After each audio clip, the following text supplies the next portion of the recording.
কোনো ট্রেডিশনাল শাড়ির কথা আসে সবার আগেই কিন্তু মাথায় চলে আসে একটি বারাণসী প্যাটার্নের শাড়ি।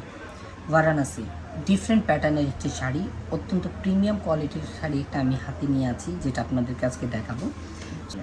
জাল মোটিভের কিছু ডিজাইন আছে, বডিটার ভেতর ছোট ছোট বুটা প্যানেল দিয়ে ওয়ার্ক করা আছে। শাড়িটা অত্যন্ত সফট এবং লাইট ওয়েটেডের একটি শাড়ি। তো এই শাড়িটা আমি একটু যদি আপনাদেরকে ডিটেইলিংয়ে খুলে দেখাই, তাহলে পাল্লুটা বর্তমান সময় ট্রেন্ডি শর্ট পাল্লু। শর্ট পাল্লুর উপরে এখানে কপার কালার যে জারিটার ওয়ার্ক দেখছেন, এটা কিন্তু খুবই চমৎকার। আবারও আমিও মিস্টেক করছি, এটা জারি ওয়ার্ক না, এটা হচ্ছে গিয়ে রেশমি ধাগা ওয়ার্ক। রেশমি ধাগা ওয়ার্কের উপরে জাল মোটিভসের একটি ডিজাইন রয়েছে। সলিড পার্মানেন্ট বর্ডার, বাট ছোট্ট করে দেওয়া সিম্পল বর্ডারের উপরে।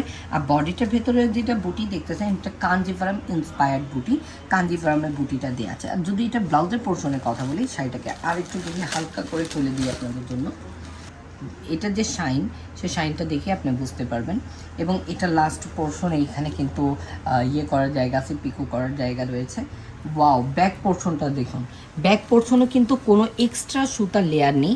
এগুলো সেই অথেন্টিক সেই যুগের কাজ, যে যুগে একদমই ঘুরে ঘুরে লক করে কাজ করা হতো। এই শাড়িগুলোর ব্যাক পোর্শনটা এতটাই ফিনিশিং করা, আপনি চাইলে ব্যাক পোর্শনটাও মনে করেন যে পরে ফেলতে পারবেন।